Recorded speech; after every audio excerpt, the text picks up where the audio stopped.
মিরাজে। মিরাজে যাওয়ার পরে অনেক ঘটনা ঘটেছে, রাস্তাতে প্রচুর ঘটনা ঘটেছে। আমি একটা ঘটনা উল্লেখ করছি। আল্লাহ নবী বলছেন, আমি জিবরিলের সঙ্গে চলতে শুরু করে দিলাম। চলার পথে আমি দেখতে পেলাম আর রাস্তাতে একটা লোকের রক্তের নদীতে তাকে ফেলে দেওয়া হয়েছে। রক্তের নদীর পানিটা যেন টকবক টকবক করে যেন ফুটতেছে। ওই লোকটাকে দেখলাম রক্তের নদীর মাঝখানে রয়েছে।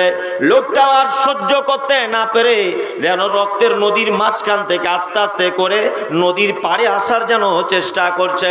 আমি অসংখ্য ফেরেশতাদেরকে দেখলাম, তাদের হাতে আছে বড় বড় পাথর। তারা সেই পাথর দিয়ে ওই লোকটার মাথাতে মেরে দিচ্ছে। লোকটার মাথাটা ভেঙে চৌচির হয়ে যাচ্ছে।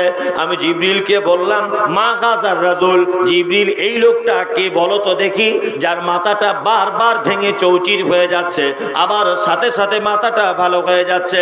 বিশ্ব নবীকে জানানো হলো, ওটা আর কেউ নয় দয়ার নবী, ওটা হলো আপনার উম্মতের ওই লোকটা। কে সে লোকটা, কোন সে ব্যক্তি? তখন জানানো হলো আপনার উম্মতের ওই লোকটা যে সুদের টাকা খেত। মালদা জেলাতে আশা করছি এসব নেই, সুদের সিস্টেম। একজন বলছে 1 নম্বরে আছে, আপনাদের দিকেও আছে, সুদের আছে। যদি আগেকার দিনে দেখেছিলাম যে মেয়ে বা পুরুষ মানুষ সুদ খেত, এখন আলহামদুলিল্লাহ আমাদের মেয়েরাও চালু করে দিয়েছে। জি, 6 জন 7 জন মিলে একটা গ্রুপ করে বন্ধনের লোন করছে। আরে পুরুষ মানুষ বাড়িতে বসে আছে, আর ও ব্যাগ নিয়ে দিনরাত অফিসারের সঙ্গে মিটিং করতে যাচ্ছে। ভাবি যাচ্ছে কোথায়? বলছে স্যারে ডেকেছে। ওকে যে কোন স্যার ডাকে আল্লাহ ছাড়া কেউ জানে না। কি বলছি বুঝতে পারছেন না? তওবা করে নেন, যারা এ পাপ করে রেখেছেন তওবা করে নেন। এখন অনেকজন অনেক ফতোয়া জিজ্ঞাসা করে, হুজুর তাহলে 10,000 টাকা ধার দেন। অনেকজন বলে না, আপনারা যখন বড্ড ফটর ফটর করছেন, তোকে আপনাদের তো এত টাকা, 4 চাকা গাড়ি চড়ে ঘুরছেন, 20,000 টাকা ধার দেন। অনেক মানুষ ফোন করে বলে আমাকে, ধার দেন না। এই আপনাকে বলছি, আজ থেকে 20 বছর আগে স্বনির্ভর গোষ্ঠী ছিল? বলুন ছিল? ছিল না। তখনকার দিনে ছেলে মেয়ে মানুষ হয়নি, তখন মানুষ সব না খেতে পেয়ে মারা গিয়েছিল। এটা বলুন তো দেখি। ধার দিলে 10 নেকি, দান করলে 1 নেকি। কিন্তু আপনাকে ধার দিবে কি করে? ধার দেওয়ার যে কি জ্বালা, মুসলমানদের যাদের মুদিখানার দোকান আছে ওরা ভালো বোঝে।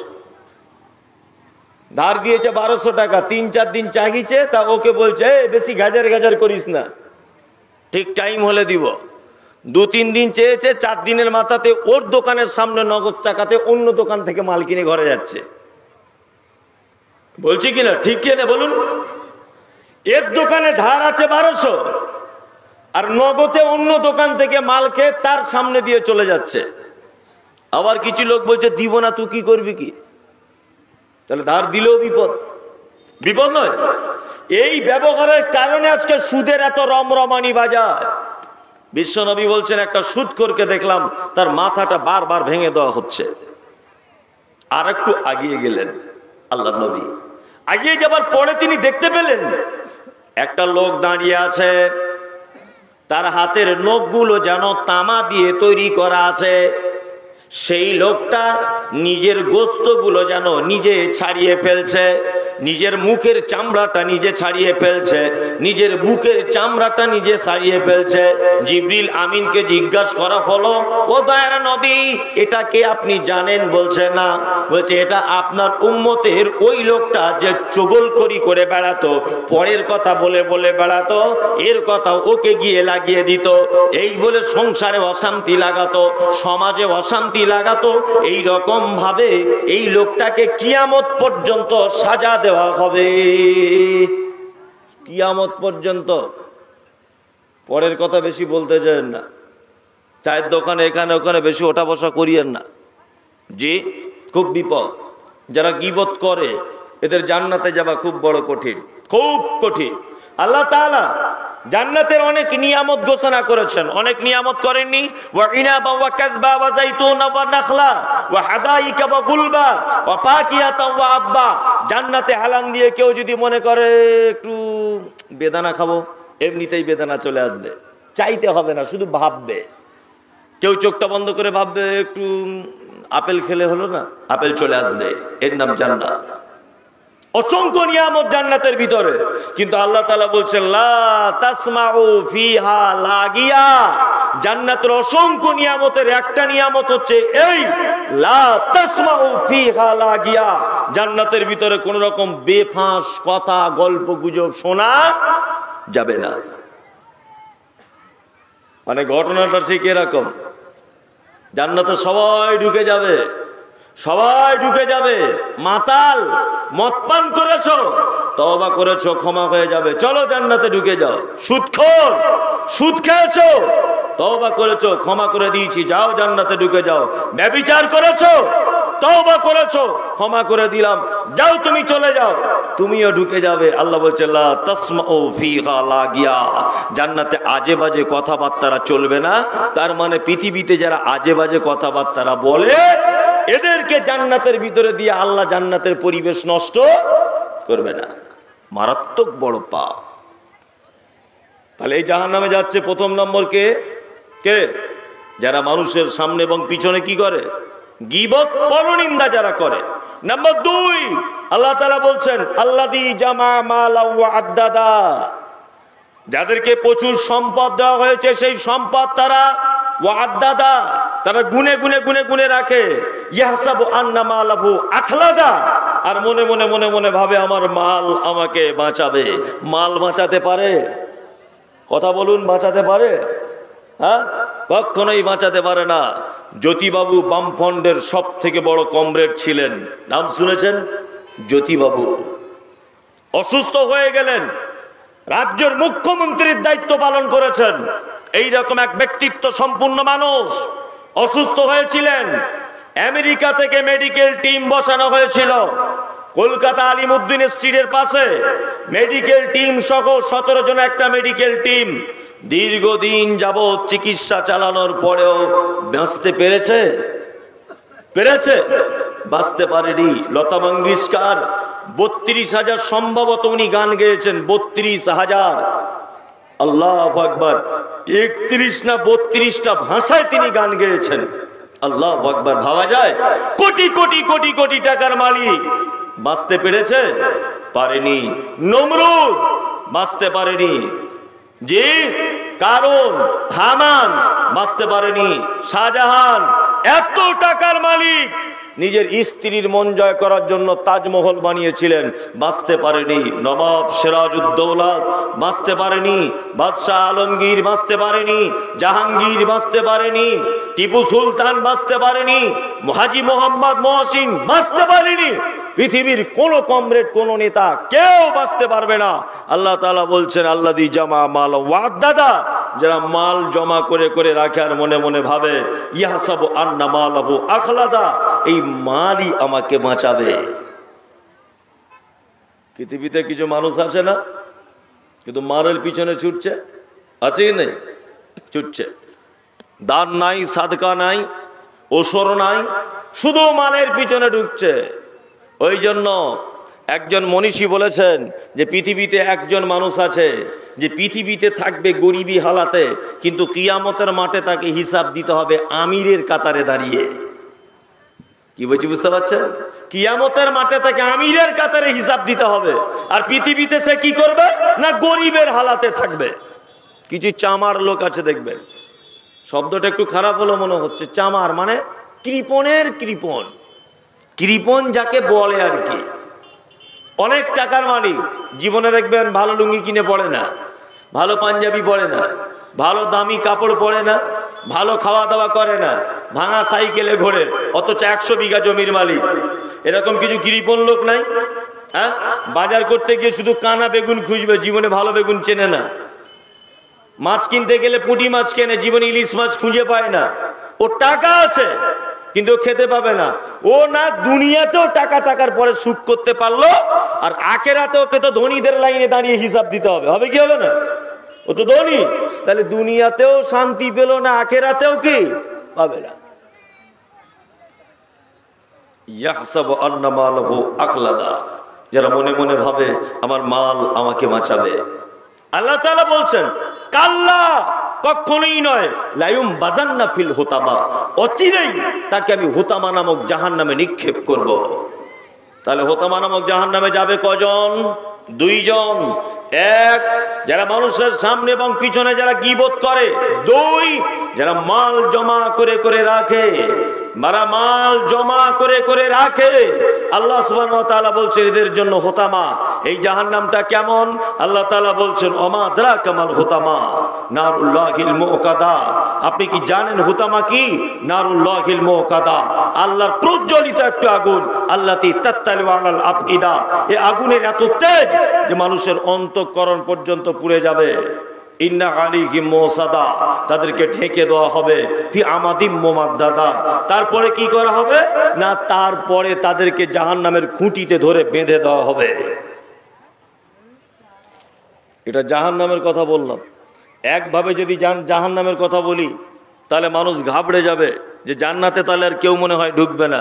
যে আপনি জান্নাতেও যাবেন, আপনি জান্নাতে কি যাবেন, মাঝখানে একটা জান্নাতে যাবার হাদিস বলবো, তারপরে আবার আরাইতাল্লাজির বাংলাটা বলবো, তারপরে আবার জান্নাতে যাবার একটা হাদিস কি বলে দেব। তাহলে এই দুটো কাজ থেকে ইনশাল্লাহ বিরত থাকার চেষ্টা করবো। ইনশাল্লাহ, ইনশাল্লাহটা বলুন একবার।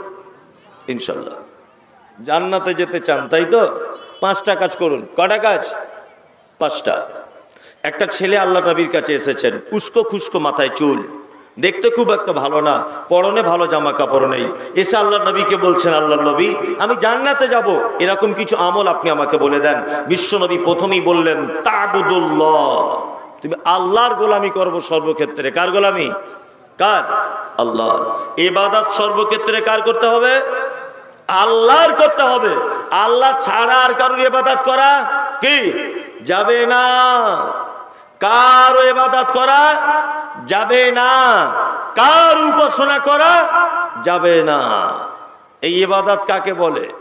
আমরা ইবাদত মানে বুঝি নামাজ পড়া, রোজা রাখা, হজ করা, যাকাত দেওয়া, এর নাম ইবাদত। আমরা শুধু এটাই বুঝি তো?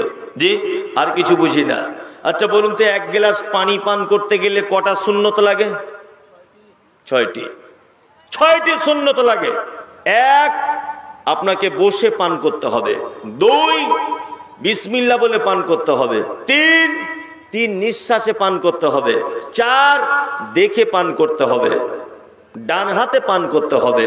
6 পান করা হয়ে গেলে আলহামদুলিল্লাহ বলতে হবে।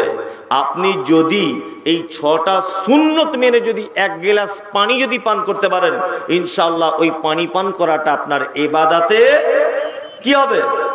ইবাদতের মধ্যে গণ্য হয়ে যাবে।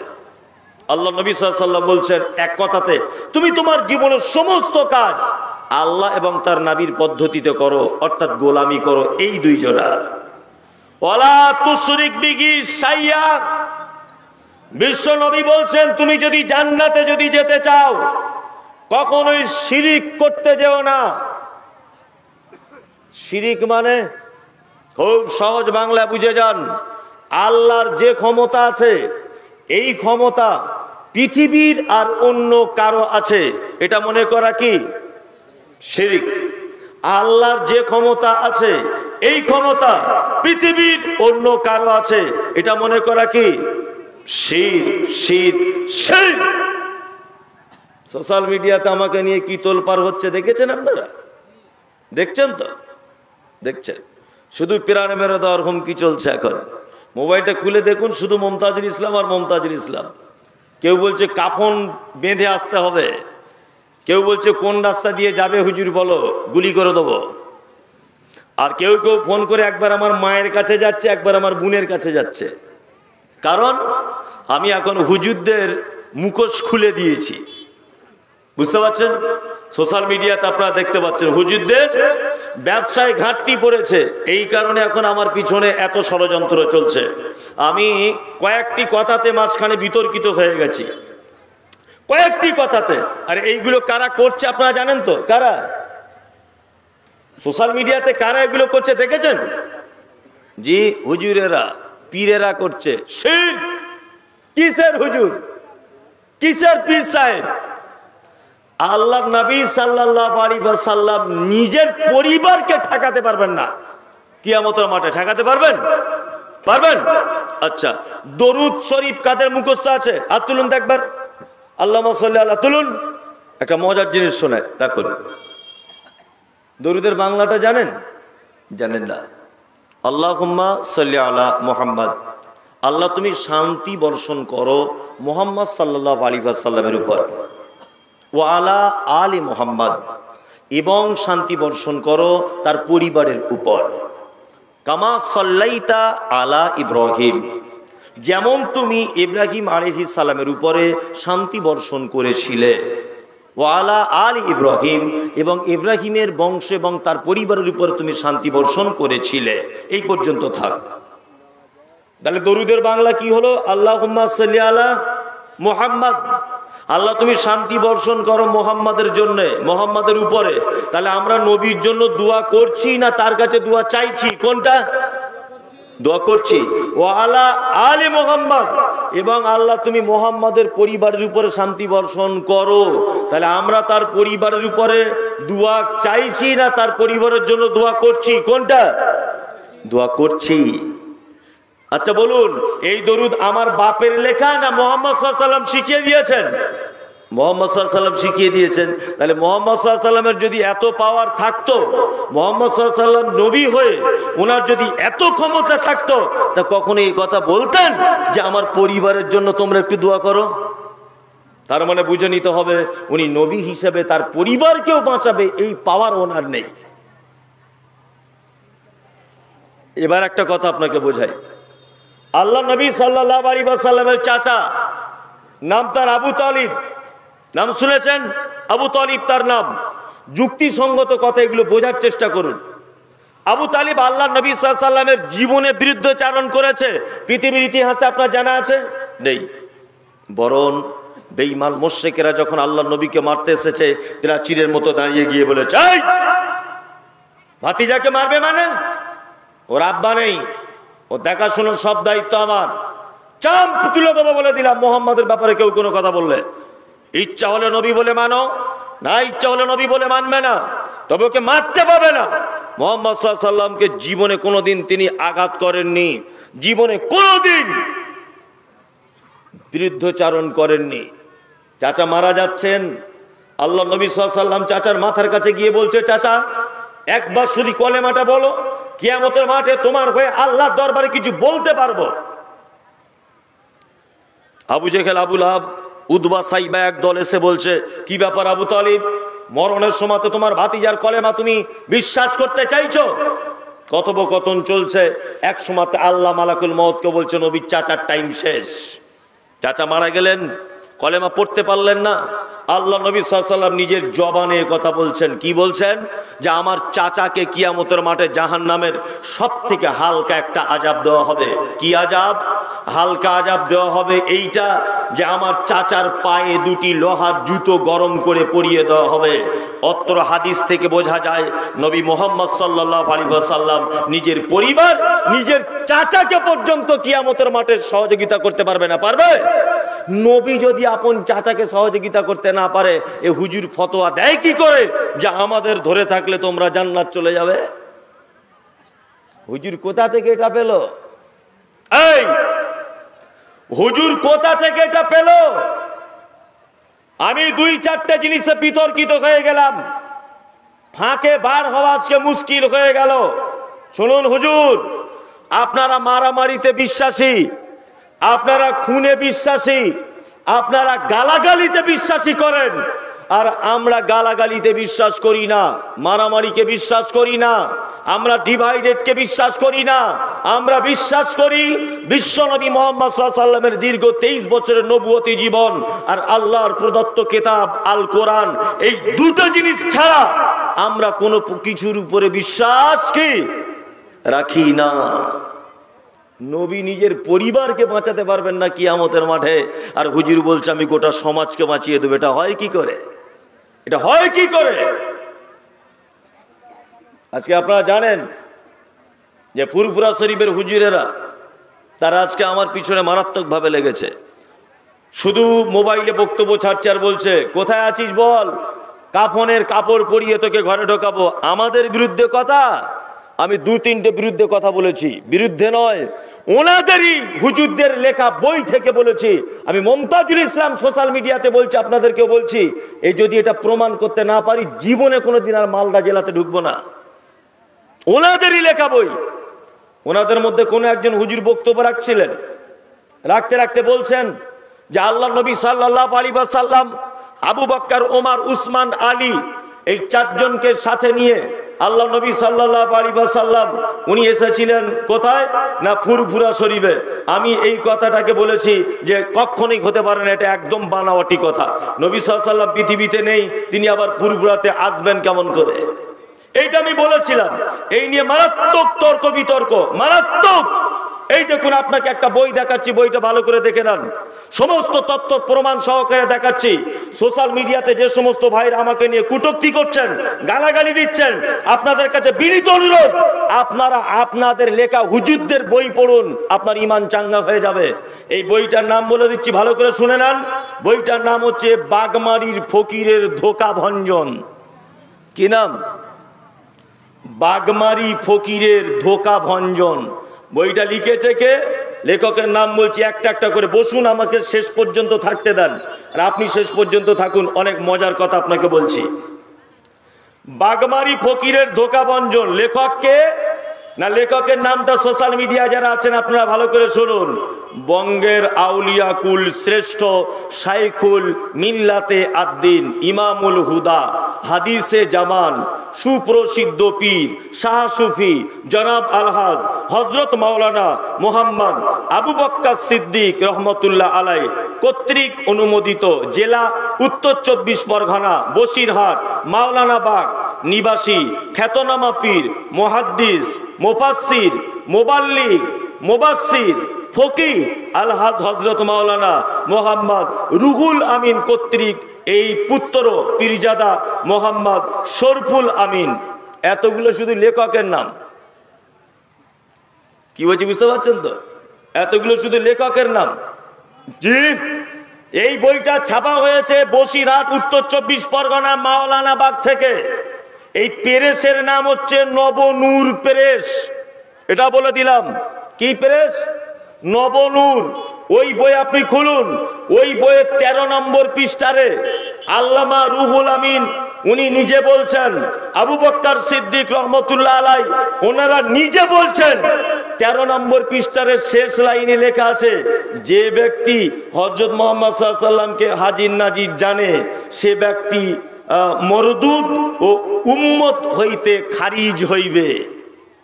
যে ব্যক্তি আল্লাহ নবী হাজির নাজির এর প্রতি যে লোক ঈমান আনবে সে লোক উম্মত থেকে বহিষ্কার হয়ে যাবে, সে মরদুদ হয়ে যাবে, বেঈমান হয়ে যাবে, কাফের হয়ে যাবে। আরে হুজুর, এ কথা আমি মমতাজুল ইসলাম তো বলিনি, আপনাদের হুজুরে বই লিখে গেছে, ওই বই থেকে পড়ে আমি এ কথা বলেছি যে আল্লাহ নবী ফুরফুরা এসেছিলেন। এটা মিথ্যা কথা, এটা মিথ্যা কথা। আপনাদের বই পড়ে আমি কথা বলেছি। হুজুর আর কত প্রমাণ নেবেন? আমি আর একটা বিতর্কিত জড়িয়ে গেছি। কি বিতর্কে জড়িয়েছি? এই দেখুন, সমস্ত ডকুমেন্টস নিয়ে এসেছি আজকে। যে আমি বলেছি আল্লাহ নবী সাল্লাল্লাহু আলাইহি ওয়াসাল্লাম মাটির তৈরি, উনি নূরের তৈরি নয়। একদমই ভ্রান্ত কথা। উনি একদমই নূরের তৈরি হতে পারে না। যদি বলছেন এর প্রমাণ কি রয়েছে, অবশ্যই এর প্রমাণে আমি আপনাকে অনেক কিছু দেখাতে পারি। ওনাদেরই লেখা বই, আমি এ বই লিখিনি, ওনাদেরই কোন একজন আলেম লিখেছেন। কি লিখেছেন? বইটার নাম হচ্ছে আদ-দাওয়া। বইটার নাম কি? আদ-দাওয়া। ফুরফুরা শরীফের একজন হুজুর পীর সাহেব তিনি লিখেছেন যে নবীকে নূরের তৈরি বলা যাবে না। আদ-দাওয়া বইয়ে আপনি বইগুলো 62 পৃষ্ঠার, 61 পৃষ্ঠার, 63 পৃষ্ঠার, 60 নম্বর পৃষ্ঠার, 64 নম্বর পৃষ্ঠার, 65 নম্বর পৃষ্ঠার পড়ে দেখুন। ফুরফুরা শরীফের হুজুর নিজে বলছেন আদ-দাওয়া বইয়ে। কি বলছেন? বলছেন নবী মাটির তৈরি, নবী নূরের তৈরি নয়। আমি আর একটা জিনিসের সোশ্যাল মিডিয়াতে খুব বিতর্কিত হয়ে গেলাম। কি বিতর্কিত হয়ে গেলাম? না, আমি বিতর্কিত হলাম এই কারণে যে আহলে হাদিস নামটা বলে দিয়েছি বলে। ওরা বলছে আহলে হাদিস নাকি আরএসএস এর থেকেও খারাপ। আহলে হাদিস মানে ইহুদিদের দালাল, ওরা এটা বলেছে। আমি তার পরিপ্রেক্ষিতে কথা বলেছিলাম যে আহলে হাদিসরা যদি ইহুদিদের দালাল হয় তাহলে ফুরফুরা মাজারটা হচ্ছে ঈমান নষ্ট করার বড় আখড়া, এটা আমি বলেছি। যদি বলছেন এটা কেমন করে, এই দেখুন ওনাদের বই দাদা হুজুর পীর কেবলার ওসিয়াতনামা, কোনখান থেকে ছাপা হয়েছে বইটা? তাইবা বুক হাউস, জি, ফুরফুরা শরীফ, হুগলি, মাজার শরীফের সন্নিকটে 4 তলা বিল্ডিং এর নিচে। ফোন নম্বর দিয়ে দিচ্ছি, তাও ফোন করতে পারেন, 9933555472।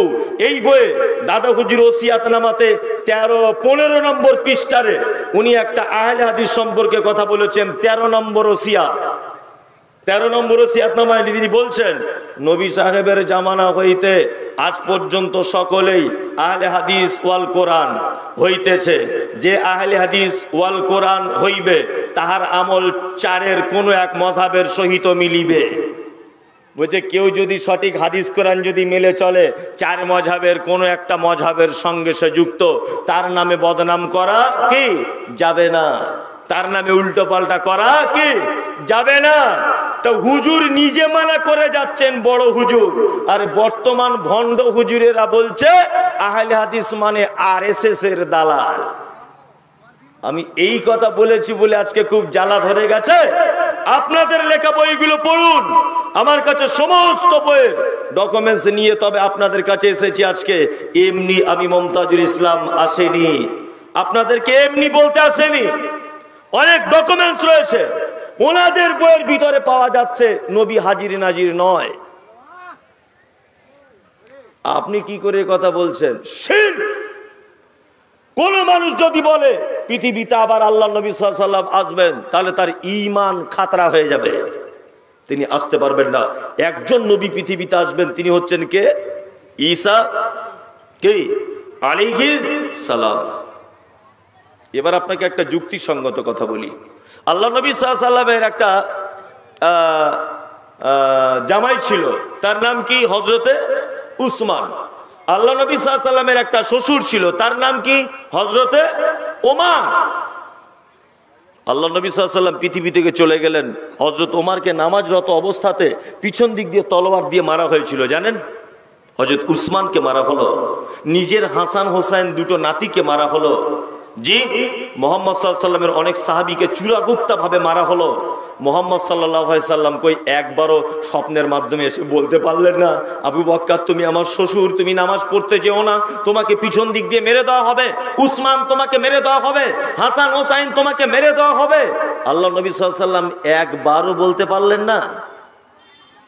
কিছুদিন আগে হজ করতে গিয়ে কাবা শরীফের পাশে একটা রাস্তাকে কেন্দ্র করে, কোন একটা বিল্ডিং ভাঙাকে কেন্দ্র করে অসংখ্য মানুষ হজ করতে গিয়ে মারা গিয়েছিল না?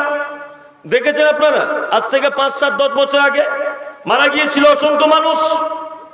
আল্লাহ নবী সাল্লাল্লাহু আলাইহি ওয়াসাল্লাম সৌদি আরবের কাবার ইমাম সাহেব একবার স্বপ্ন দেখাতে পারলেন না যে কাবার ইমাম সাহেব আপনি কখনোই হজ বন্ধ রাখুন, আর না হলে হজের লোকগুলোকে সাবধান করুন, কারণ না হজের এই লোকগুলো মারা যাবে।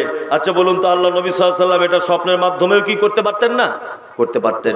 চলুন এবার কোরআন শুনি, শিরক কাকে বলে। আল্লাহ তাআলা পবিত্র আল কোরআনে বলছেন যে আইশরিকুনা মা লা ইয়াখলুকু শাইয়ান ওয়া হুম ইখলাকুন। আল্লাহ সুবহানাহু ওয়া তাআলা বলছেন, তারা কি এমন কাউকে শরীক সাব্যস্ত করে যে একটি বস্তু সৃষ্টি করেনি, বরং তাদেরকে সৃষ্টি করা হয়েছে। পৃথিবীতে কিছু মানুষ আছে না, মৃত মানুষদেরকে কবর থেকে ডাকছে কি ডাকছে না? কবর থেকে ডাকছে কি ডাকছে না? আল্লাহ তাআলা বলছে, তোমরা কাদেরকে ডাকছো? যাদেরকে ডাকছো তাকে তো আমিই বানিয়েছি। তাদেরকে আল্লাহ বানিয়েছে, কি বানায়নি? কাদেরকে তোমরা ডাকছো কবরের ভিতরে? কোন মানুষকে তোমরা বড় হিসেবে তাদেরকে আহ্বান করছো? তাদেরকে তো আমি আল্লাহ বানিয়েছি। সূরা আরাফ আয়াত নম্বর হচ্ছে 191 আল্লাহ সুবহানাহু ওয়া তাআলা বলছেন আইশরিকুনা মা লা ইয়াখলুকু শাইয়ান ওয়া হুম ইখলাকুন। তোমরা যাকে ডাকছো অবশ্যই সেও আমারই সৃষ্টি, তোমরা তাকে অতিরিক্ত ডাকতে যেও না। শিরক মারাত্মক বড় পাপ। এটা থেকে দূরে থাকবেন। 2, শিরক কত বড় পাপ আপনাকে একটা জিনিস বলে দিই, খুব বুঝতে সুবিধা হবে আপনার। কি বলে দিই? আচ্ছা, আপনারা এখানে যারা বসে আছেন, আল্লাহ ছাড়া কারু কাছে চাওয়া পাওয়া কিছু যায়? কিছু যায়? বলুন। কিছু যায় না। আমি এটা প্ল্যাটফর্ম, রেল স্টেশন, আমি এখানে দাঁড়িয়ে আছি। আমি এখানে কি দাঁড়িয়ে আছি? ওইখানে একটা মৌলভী সাহেব দাঁড়িয়ে আছে। তা আমি এখানে দাঁড়িয়ে দাঁড়িয়ে একটা বিস্কুট আর চা খাচ্ছি, ধরে নেন। একটা প্ল্যাটফর্মে কুকুর ঘুরছিল। আচ্ছা বলুন তো, এই কুকুরটা ঘুরতে ঘুরতে ওর কাছে দাঁড়াবে না যে চা খাচ্ছে তার কাছে দাঁড়াবে? কোনটা? যে চা খাবে তার কাছে দাঁড়াবে। কারণ কুকুরও বোঝে। কুকুর কি বোঝে? না, কুকুর বোঝে যে ওই মৌলভী সাহেবের কাছে দাঁড়ালে একটু বিস্কুট ভেঙে দিতে পারে। তাহলে কুকুর অবলা প্রাণী, ও জানে যে কার কাছে গেলে বিস্কুট পাওয়া যায়, কার কাছে গেলে রুজি পাওয়া যায়, তাই না? কিন্তু বর্তমানে কিছু মানুষ রয়েছে, কারা তারা? তারা যায় মাজারে, নতুন গাড়ি কিনেছে, মাজারে যাচ্ছে কি করতে? যাতে গাড়ি অ্যাক্সিডেন্ট না হয়। আচ্ছা, হুজুরেরই তো অনেকবার গাড়ি অ্যাক্সিডেন্ট হয়েছে। হুজুরের গাড়ি তো অনেকবার অ্যাক্সিডেন্ট। দোকান করেছে, বলছে যাতে বেশি করে বেচা কেনা হয়, একটা তাবিজ দিয়ে দেন। আরে হুজুরের যদি এতই কেরামতি, হুজুর তোমাকে তাবিজ দিয়ে লাখ টাকার ব্যবসায় প্রতিষ্ঠিত করে দিতে পারছে, তো হুজুর তো নিজে ঘরে বসে থেকে খাবে, তাবিজ কেন বিক্রি করে খায় হুজুর? হুজুর তাবিজ বিক্রি করতে যায় কেন? আমি মমতাজুল ইসলাম ভণ্ডামি ফাঁস করে দিয়েছি। জি, যারা সোশ্যাল মিডিয়াতে দেখছেন, সূরা আরাফের 191 নম্বর আয়াত থেকে 197 আয়াত পর্যন্ত অবশ্যই তার বাংলাটা পড়ে দেখবেন আল্লাহ সুবহানাহু ওয়া তাআলা কি বলতে চেয়েছেন। শিরক মারাত্মক বড় পাপ। আল্লাহর যে ক্ষমতা আছে, এই ক্ষমতা পৃথিবীর অন্য কারো আছে এটা মনে করা কি শিরক। অতকিমুস সালাতিল মাকতুবাতা।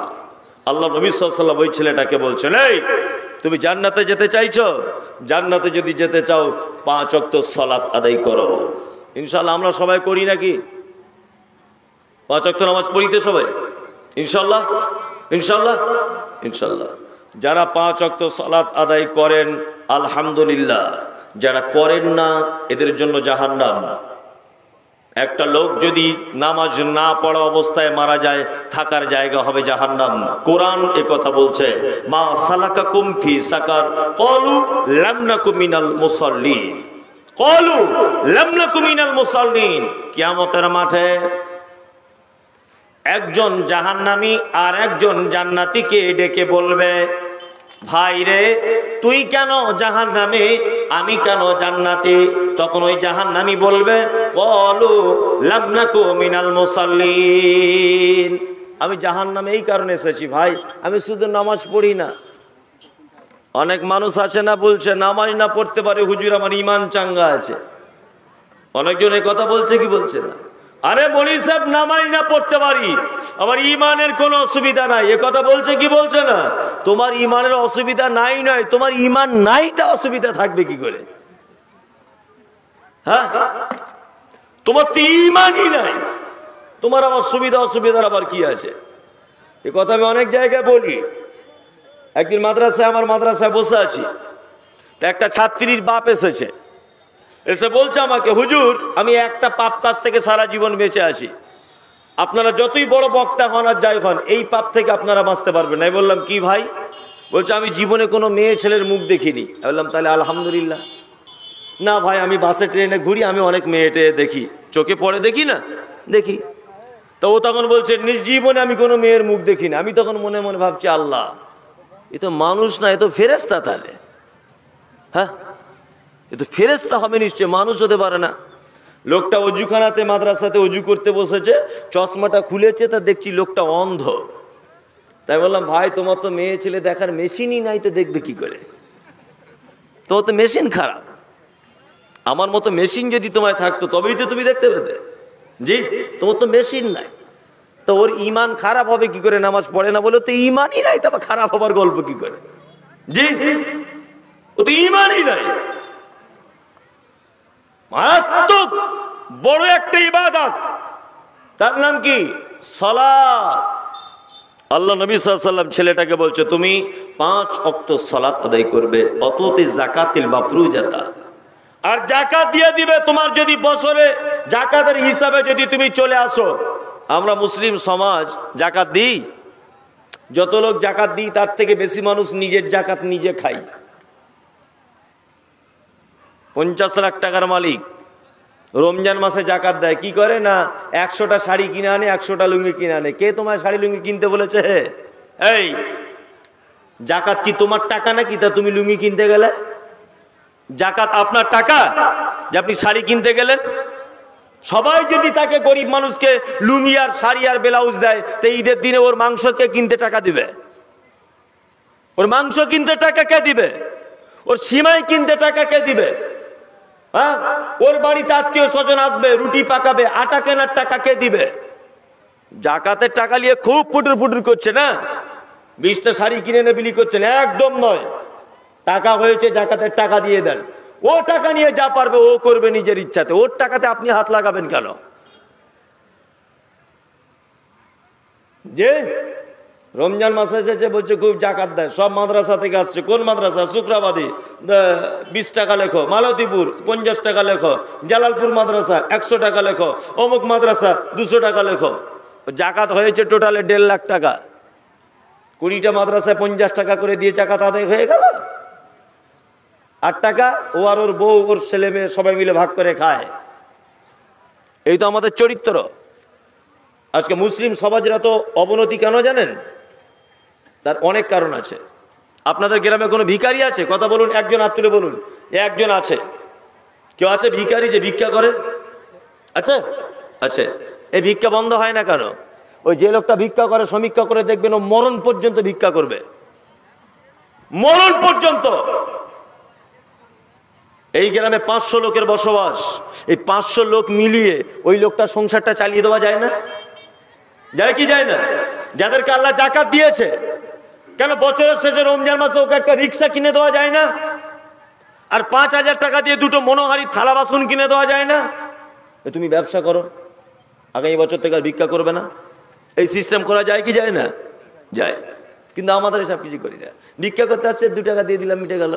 আপনারও 2 টাকা দিয়ে গায়ে লাগলো না, আর ওরও 2 টাকা করে 50 জন দিলে 100 টাকা হলো, ওরও সংসার ভালো করে চললো না। তার মানে ভিক্ষাও করতেই থাকবে,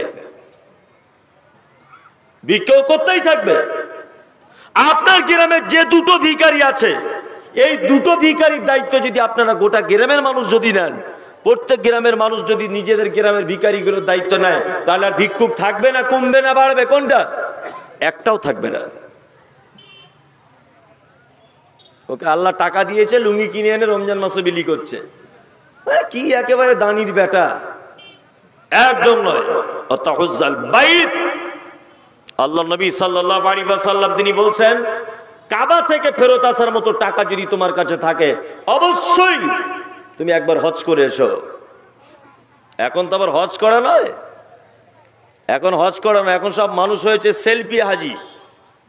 হজ করতে যাচ্ছে আর এইরকম করে ছবি তুলে ছাড়ছে, বুঝছি কেমন হচ্ছে দেখো। হ্যাঁ, পা কোথাকারে হজ করতে যাচ্ছে আবার সাথে করে ক্যামেরাম্যান নিয়ে যাচ্ছে, কাবা শরীফে তোয়াফ করছে, ওটা আবার ক্যামেরা করে দেখাচ্ছে। আমাদের হুজুর এখন তোয়াফে মগ্ন, হুজুর এখন নেড়া করছে, সেটাও আবার দিচ্ছে। জি, হুজুর হজ করতে গিয়ে নেড়া হচ্ছে, সেটাও দিচ্ছে। এরপরে দেখবেন হুজুর পায়খানা করতে যাবে, সেখানেও ক্যামেরা লাগানো আছে। আশ্চর্য ব্যাপার।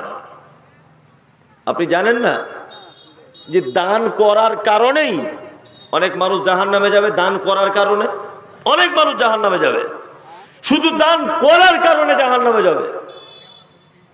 এই ঘটনা আমি অনেকবার বলেছি, আবার আপনাকে বলছি।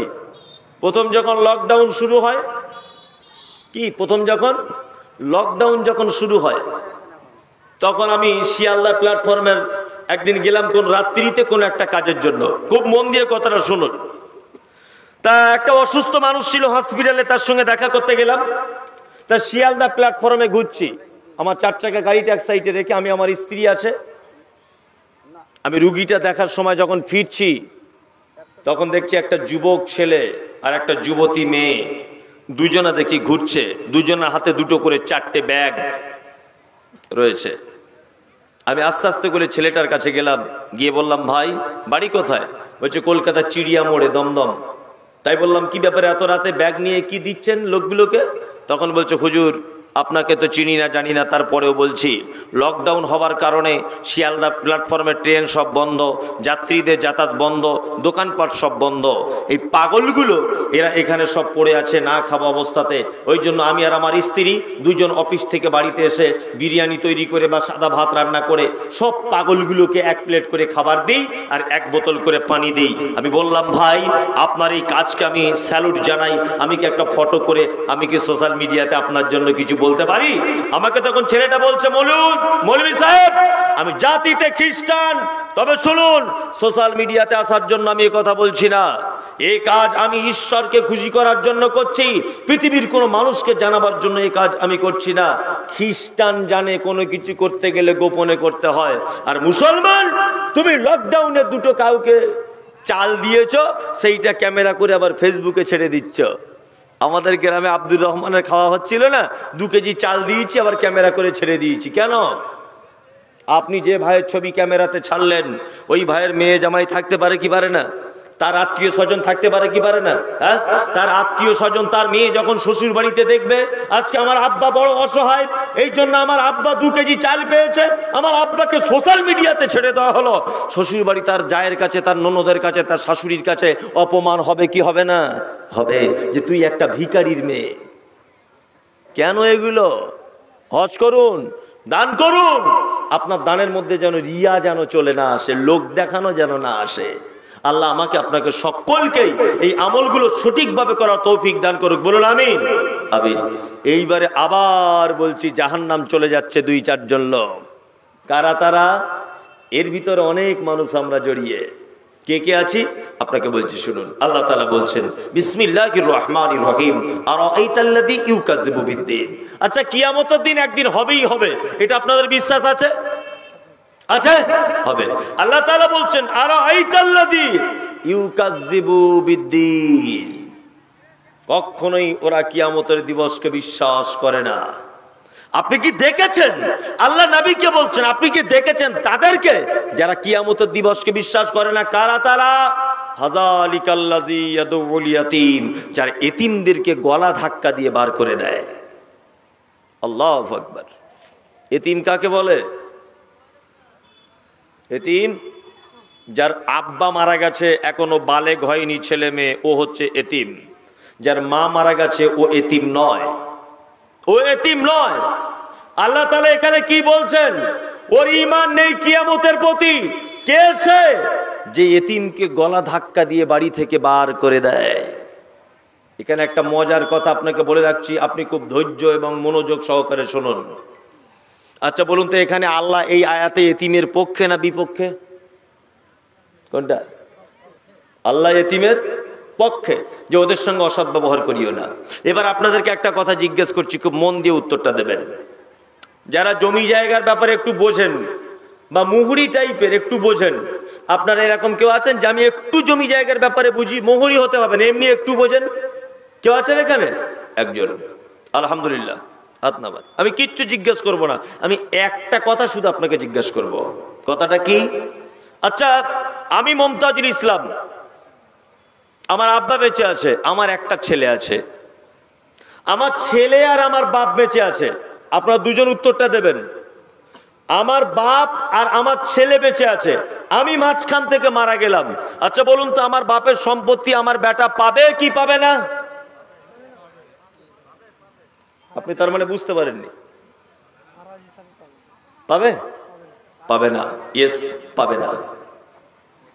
ফারায়েজ হিসাবে আল্লাহর ঘোষণা অনুযায়ী ও পাবে না। নাউজুবিল্লাহ, কথাটা বলতে চাইছি না তবু আপনাকে বলছি। তাহলে আল্লাহ একই মুখে 2 রকম কথা। জি, প্রথম বললেন এতিমদের সঙ্গে অসৎ ব্যবহার করিও না, তারপরে কি বলছেন? যে দাদু বেঁচে আছে, পোতা বেঁচে আছে, মাঝখানে বেটা মারা গেছে, পোতা সম্পত্তি পাবে না। এ কঠিন বড় গেঁড়া কল। আল্লাহ সুবহানাহু ওয়া তাআলা, অনেক দাদু আছে না, এইরকম দাদু নাই যে বেটা মারা গেছে বলে পোতাকে ফাঁকি দেবে বলে বৌমাকে মিথ্যা অপবাদ দিয়ে বাড়ি থেকে তাড়িয়ে দিয়েছে? আছে না? আছে। ওই দাদু, আল্লাহ আপনাকে এই কারণে ওর নির্দিষ্ট মানে ওর মিরাস বার করে, এই কারণে ওর মিরাসটা বার করা হয়নি, ওর অংশটা আল্লাহ এমনি বার করেনি। এই জন্য, কিসের জন্য? দাদু তোমাকে চরম পরীক্ষায় ফেলে দেওয়া হয়েছে, দেখবো দাদু তোমায় পরীক্ষায় পাস করতে পারো কিনা। তুমি আগে ঘরের এতিমের সঙ্গে কেমন ব্যবহার করো দেখি, তবে তো পরের এতিমের সঙ্গে ভালো ব্যবহার করবে। জি, এরকম আছে না নাই? অনেক দাদু আছে সমাজে, অনেক এতিমরা এগুলো ধুকছে। আল্লাহ নবীর কাছে একজন লোক এসেছেন, এসে বলছেন, দয়ার নবী গো, আমার সব কিছু আছে, কিন্তু আমার মনটা বাড়ি শক্ত, মনটা আমার নরম হয় না। বিশ্ব নবী বলছেন, তুমি বাড়ি ফিরে যাও, তোমার পড়োশীদের ভিতরে যদি কোনো এতিম বাচ্চা যদি থাকে, তাহলে তুমি তার মাথায় হাত বুলিয়ে দাও, আল্লাহ তোমার মনটাকে নরম করে দিবে, আল্লাহ তোমার মনে শান্তি দিবে। তুমি এতিমের মাথায় হাত বুলিয়ে দাও। বন্ধুরে আমার, আপনার কাছে বিনীত অনুরোধ করে বলছি, পৃথিবীতে জান্নাতে যাওয়ার অনেক মাধ্যম রয়েছে। বাপ মাকে সেবা করে জান্নাতে যাওয়া যায়, পিতা মাতাকে সেবা করে জান্নাতে যাওয়া যায়, দান করে জান্নাতে যাওয়া যায়। এর মধ্যে এটাও রয়েছে, এতিমকে 1 টাকা দিয়ে সহযোগিতা করলে এর বিনিময়েও জান্নাত পাওয়া যায়, এর বিনিময়েও জান্নাত পাওয়া যায়। বাজারে ঘুরছিলেন, দোকানে আপনার পোতাকে নিয়ে দোকানে গেলেন, আপনার পোতার জন্য 4টে লেজ কিনে দিলেন, 2টো ক্যাডবেরি কিনে দিলেন। পাশে একটা এতিম বাচ্চা ছেলে আছে, তার আব্বা নেই। অবশ্যই আপনি আপনার পোতাকে 4টে ক্যাডবেরি দিলে ওকে অন্তত পক্ষে 1টা ক্যাডবেরি কিনে দেন, ওকে একটা অন্তত পক্ষে দেন, আল্লাহ খুশি হয়ে যাবে। আর আমরা কি করছি? আমরা শুধু এতিমের মাল কি করে ডুপ্লিকেট করে লিখে নেওয়া যায় এই ধান্দাতে ঘুরছি। আর আমাদের দাদুদের জমি ভাগ করাও কঠিন। হাজি সাহেব হজ করার আগে জমি ভাগ করছে কেমন করে? 4টে বেটা 3টে বেটি, 4টে বেটাকে থেকে বলছে, এক কাজ কর, তোরা রাস্তার ধারে মেন ফন্ডের জমিগুলো তোরা 3 ভাইলে, তোরা 4 ভাই ভাগ করে লে। আর বেটিগুলোকে বলছে, এক কাজ কর, তোরা তো পরের ঘরে চলে যাবি, ওই বিলের মাঝখানে একটা জমি আছে, পানি জমে থাকে, ওইটা তোরা 3 গুণে ভাগ করে লে। ও যে প্লেনে করে হজে গেছে, মনে মনে ভাবছি প্লেন তো ভেঙে যাবার কথা, ও পৌঁছালো কি করে আরব পর্যন্ত? এই জমি ভাগের যা ক্যাপাসিটি, তো প্লেন ভেঙে মরে যাওয়ার কথা। কি বলছি বুঝতে পারছেন না? এরকম জমি ভাগ করে না, সব মেয়েগুলোকে ফাঁকি দিয়ে দিয়েছে। এত বড় বড় দাড়ি, টিবিল হাজি, টাকা বেশি হয়েছে, হজ করে এসেছে, আর তসবি নিয়ে ঘুরছে। ফেরেশতারা মনে মনে এরকম লাঠি শান দিচ্ছে, আয় তুই একবার, তো তসবি বার করে দেবো, আয়। জমি ভাগ করার সময় মেয়েগুলোকে দিয়েছে রাস্তার এই মাঠের বিলের মাঝখানে, আর ছেলেগুলোকে মেন ফন্ডে। ফেরেশতারাও লাঠিতে তেল লাগাচ্ছে, একবার এসো হাজি সাহেব, তোমায় কি করি, পালিশ করে ছাড়বো তোমাকে, খুব সাবধান। অত ভাগ করার ঢং কিসের? মারা যাবেন সবাই, যে যার পেয়ে যাবে, অত ভাগ করার কিসের? যদি ভাগ করতেই হয়, বড় করে আলেমের কাছে গিয়ে জমির টোটাল অংশ ফেলে দেন, এত আমার ছেলে, এত আমার মেয়ে, আমার, আপনি দয়া করে একবার ভাগটা বিলি বন্টন করে দেন, হয়ে যাবে। অত দায়িত্ব নিতে যাবেন কেন? শুনুন, আপনাকে ইনসাফ করার কথা বলা হয়েছে। বেটা মারা গেছে বলে পোতাকে জমি দেবেন না, ডুপ্লিকেট করে কবরে ঢুকে যাবেন, এ বুদ্ধি কে দিল? ইনসাফ করতে হবে এতিমের প্রতি।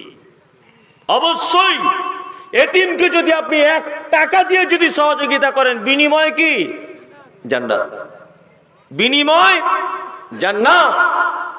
একটা লম্বা চওড়া হাদিসের ঘটনা আপনার সামনে পেশ করছি, খুব মন দিয়ে শুনে নেন। আল্লাহ নবী সাল্লাল্লাহু আলাইহি ওয়াসাল্লামের কাছে একটা ছেলে এসেছে। হাদিসটা শুনতে হাসিও পাবে, মজাও লাগবে, তবে মন দিয়ে শুনুন, তাহলে মজা লাগবে। আল্লাহ নবীর কাছে একটা ছেলে এসেছে, একদম বাচ্চা ছেলে। আল্লাহ নবীকে এসে বলছেন, আল্লাহ নবী, আমি এতিম, আমার আব্বা নেই, আমার একটা খাজুরের বাগান আছে, আমার বাগানের পাশে আর একটা লোকের একটা বাগান আছে। যখন আকাশে ঝোড়ো হাওয়া হয়, ওর বাগানের খেজুর আমার দিকে আসে, আমার বাগানের খেজুর ওর দিকে যায়। আল্লাহ নবী, লোকটা খুব খাতারনাক, খুব বদমায়েশ টাইপের লোক, ও আমাকে বারবার মারতে আসে। আল্লাহ নবী, আমি মনে মনে ভেবেছি, 2টো বাগানের মাঝখানে সীমানা ধরে যদি একটা প্রাচীর তুলে দিই, তাহলে কি এটা ঠিক হবে না? বিশ্ব নবী বলছেন, অবশ্যই তুমি প্রাচীর তুলে দাও, যাও। বাচ্চা ছেলেটা গেল, গিয়ে প্রাচীরের কাজ শুরু করে দিল, সীমানা ধরে করছে। একটা গাছ এইভাবে লেগে গেল, কিভাবে? এইভাবে, ওর অর্ধেক এর অর্ধেক। বাচ্চা ছেলেটা ওই বাগানের মালিকের নাম আবু লুবাবা। আবু লুবাবাকে গিয়ে ডেকে বলছে, ভাই তুমি গাছটা কেটে নাও, আর না হলে আমাকে বিক্রি করে দাও, তোমাকে পয়সা দিচ্ছি। তখন আবু লুবাবা বলছে, গাছ কাটবো না, বিক্রি করবো না, আমার গাছ যেখানে আছে ওইখানেই থাকবে। কিছু লোক আছে না আমাদের সমাজে এইরকম বদমাশ কোয়ালিটির। মসজিদের বাথরুম ঘর হচ্ছে, 1 হাত জায়গা দিলে বাথরুমটা একটু বড় করে হয়, তো ওকে বারবার যাচ্ছে, সুলেমান চাষা একটু জায়গাটা দিলে ভালো হতো না, কত টাকা নিবে বলো? ও তখন গরম দিয়ে বলছে, আমি দিব না, যেমন হচ্ছে ওই রকমই কর। মানে এমন গরম দেখায় যেন ওর বাপের আর ওর কবর হবে ওইখানটায়, এমন গরম দেখায়। গরিব মানুষ জায়গা কিনেছে একটা জমির পাশের জমিতে, প্রথম জমিওয়ালার মালিকের রাস্তা নাই, দ্বিতীয় মালিকের রাস্তা নাই, প্রথম জমির ফন্টে যে আছে তার কাছে বারবার যাচ্ছে গরিব মানুষটা, চাচা একটু রাস্তাটা দাও না 3 ফুট, তাহলে বউ ছেলে নিয়ে একটা ঘর করে কোনো রকম একটা ঝুপড়ি করেও থাকতে পারি। ও তখন 3 লাখ টাকার জায়গার দাম চাইছে 13 লাখ টাকা। এটা তো আপনার আমার চরিত্র, ঠিক বলছি কিনা বলুন? এটা আপনার আমার চরিত্র এটা। অথচ মোহাম্মদ সাল্লাল্লাহু আলাইহি ওয়াসাল্লাম বলেছেন, কোন মুসলিম যেন আর একটা মুসলিমের যেন রাস্তা যেন আটকিয়ে না দেয়, কখনোই রাস্তা আটকাতে পাবেন না আপনি। তা ওই লোকটা তখন বলছে, গাছ কাটবো না, বিক্রি করবো না, তো যা ইচ্ছা তাই কর। বাচ্চা ছেলেটা আল্লাহ নবীর কাছে এসেছেন, এসে বলছেন, আল্লাহ নবী ঘটনা এই এই এই ঘটেছে। বিশ্বনবী বললেন, ওই বাগানের মালিককে একবার ডাকো। ওই বাগানের মালিককে ডাকা হলো। বিশ্বনবী বলছেন, ও আবু লুবাবা, এ তো একটা ইয়াতিম বাচ্চা ছেলে, প্রাচীরটা যাতে সোজা হয় সেই কারণে গাছটা নয় তুমি কেটে নাও, নয় গাছটা তাকে বিক্রি করে দাও। ও তখন বলছে, আল্লাহর নবী গো, আপনার সব কথা মানবো, এই কথাটা মানবো না, গাছ বিক্রিও করব না, গাছ কেটেও নেব না। আল্লাহর নবী বলছেন, দেখো এতিমের উপরে জুলুম করিও না, এতিমকে কষ্ট দিও না, কিয়ামতের মাঠে কিন্তু বিপদে পড়ে যাবে। ও তখন বলছে, আল্লাহর নবী, আমি যতই বিপদে পড়ে যাই তবু আপনার কথাটা আমি মানতে পারলাম না। আল্লাহ নবী বলছেন, আবু লুবাবা, ওই খাজুরের গাছটা এই লোকটাকে দাও, এতিমটাকে, বাচ্চা ছেলেটাকে, আর জান্নাতে একটা খাজুরের গাছ নাও। তখন ওই লোকটা বলছে, জান্নাতেও গাছ চাই না। কত ভালো লোক তাহলে ভাবুন, কি বলছে, হুজুর জান্নাতেও গাছ দরকার নাই। আশ্চর্য ব্যাপার না? আশ্চর্য ব্যাপার। এই বলে বিশ্বনবী থামলেন না, আবার বললেন, ওই বাগানের মালিক তুমি শোনো, তোমাকে জান্নাতে যে খাজুরের বাগানটা দেওয়া হবে, ওই বাগানটা 100 বছর যদি একটা ঘোড়া যদি একভাবে দৌড়াতে থাকে, তবুও তোমার ওই জান্নাতের গাছের ছায়াটা পর্যন্ত শেষ করা যাবে না, এত বড় খাজুরের গাছ তোমাকে দেওয়া হবে। বলছে, আল্লাহ নবী আপনি আমাকে যতই বুঝান আমি বুঝবই না, আমি বুঝবই না। কিছু লোক আছে না আমাদের গোদা বাংলায় বলে এঁড়ে লোক, তাকে জীবনে কোনদিন বোঝা যায় না, টেঁড়া লোক আর কি, জীবনেও তাকে আপনি বোঝাতে পারবেন না, যতই আপনি বোঝান। একটা লোক তর্ক করেছে, বলছে একে একে কত হয়? বলছে 2 হয়, সবাই জানে। তা সেই লোকটা একজনের সঙ্গে তর্ক করছে যে একে একে 2 হয়, এটা তো সবাই জানে। ও তখন বলছে, ধ্যাৎ, একে একে 3 হয়। তখন ও বলছে, আরে একে আর একে 3 হয়? বলছে, হ্যাঁ 3 হয়। বলছে, 3 যদি না হয় তাহলে আমার বউকে তোকে দিয়ে দেবো।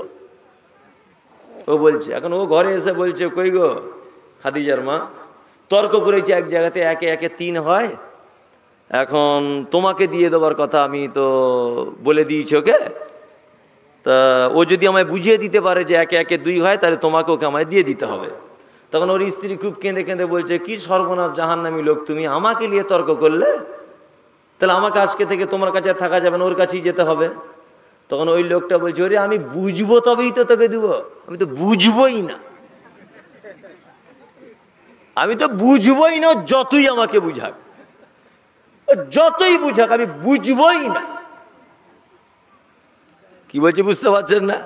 তো এই লোকটাকে আল্লাহ নবী বারবার বলছে, এই জান্নাতে যে খাজুরের গাছটা পাবে, এই গাছটা 100 বছর দূরত্বগামী একটা ঘোড়া যদি ছোটে, তবুও জান্নাতের ছায়া শেষ হবে না এই গাছটা। লোকটা তখন বলছে, আমার কিছু শোনার দরকারই নাই।